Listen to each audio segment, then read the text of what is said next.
महाराष्ट्र में शिवसेना में जिस तरीके से बगावत करी एकनाथ शिंदे ने और दो धड़ों में बंट गई पार्टी, जिसमें शिंदे गुट और उद्धव गुट अब आमने सामने हैं, तो कुछ वही हालात एनसीपी में भी बनते नजर आ रहे हैं। बहुत बड़ी जानकारी हाथ लगी है जिसमें एनसीपी प्रमुख शरद पवार को लेकर कई सारी बातें सामने आई हैं। दरअसल नई दिल्ली में रविवार को संपन्न हुए एनसीपी के 2 दिवसीय सम्मेलन में अजीत पवार बिना भाषण दिए बीच में ही चले गए। इसके बाद देश की राजधानी के साथ साथ महाराष्ट्र के राजनीतिक गलियारों में अटकलों का बाजार गर्मा गया।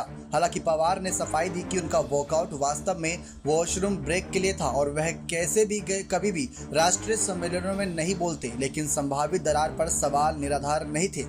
अजीत पवार की राजनीतिक महत्वाकांक्षाएं अक्सर उनके और रांगपा प्रमुख शरद पवार के बीच टकराव की स्थिति का कारण बनती रही हैं। पवार उत्तराधिकारी मुद्दे पर चुप्पी साधते रहे और इसलिए यह अनिश्चितता बनी हुई है कि पार्टी में उनकी राजनीतिक विरासत और वर्चस्व अजीत या फिर उनकी बेटी सुप्रिया सुले में से किसे सौंपी जाएगी।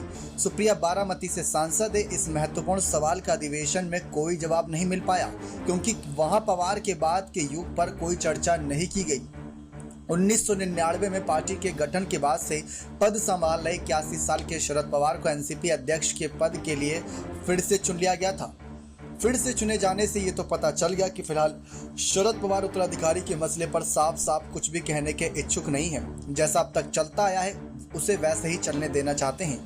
लेकिन मीडिया के अनुसार मुंबई के राजनीतिक टिप्पणीकरण प्रताप असंबे ने कहा कि मुझे नहीं लगता कि वह उत्तराधिकारी चुनेंगे। इस बारे में उनका विचार यह होना चाहिए कि जनता ही तय करे कि पार्टी का बागडोर कौन संभालेगा, वह चीज़ों को अपने हिसाब से चलने देंगे। उन्होंने कहा कि अगर वह अभी किसी को उत्तराधिकारी चुनते हैं तो उनके फैसले को लेकर कई तरह के विचार सामने आएंगे, चर्चा होगी और राजनीति की जाएगी। साथ ही साथ इस पर कई सारे राजनीतिक कहीं ना कहीं विशेषज्ञ अपनी अपनी राय रखेंगे, इसलिए शायद अभी वह पूरी तरीके से विवाद से बचना चाहते हैं। शरद पवार के करीबी माने जाने वाले रांगपा के प्रमुख मंत्री दिलीप वलसे पाटिल ने मीडिया को बताया कि हमने कभी सोचा नहीं कि पवार साहब के बाद पार्टी का नेतृत्व कौन करेगा।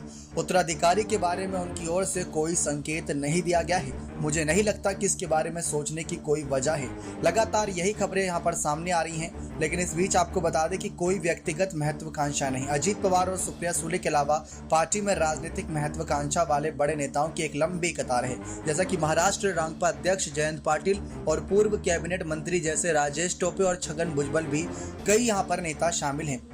इन्हीं सब के बाद विधायक ने साफ कह रखा है, कई विधायकों ने, कि पवार की कोई राजनीतिक महत्वाकांक्षा का ना होना वाली टिप्पणी विपक्षी एकता के वार्ताकार होने के नाते प्रधानमंत्री पद पर नजर गड़ाए रखने के अटकलों के संदर्भ में अधिक थी। कई राजनीतिक दल पहल कर रहे हैं कि पवार साहब के सभी दलों के साथ अच्छे संबंध हैं। इसके चलते हुए कांग्रेस सहित सबको एक साथ लाने के काम को बखूबी अंजाम दे सकते हैं। रांगपा प्रमुख शरद पवार को ये तो तय करना होगा कि सुप्रिया सुले या अजीत पवार किसके हाथ में जाएगी एनसीपी की बागडोर, क्योंकि यहाँ पर अगर देखें किस तरीके से अपनी ताकत दिखाते हुए अजीत पवार अक्सर अपने चाचा के साथ टकराव की स्थिति में आ जाते हैं। ऐसा एक बार तब हुआ था जब उन्होंने कहा था कि एनसीपी भगवा झंडे का इस्तेमाल करेगी जिस पर शिवाजी की छवि लगी होगी, लेकिन उसके लिए कहीं ना कहीं उनके इस बयान को वरिष्ठ नेता पवार ने अस्वीकार कर दिया था। या फिर तब जब उन्होंने अपने चाचा द्वारा केंद्र सरकार के फैसले की आलोचना करने के बावजूद जम्मू कश्मीर में अनुच्छेद 370 को निरस्त करने के प्रधानमंत्री नरेंद्र मोदी के फैसले की प्रशंसा की।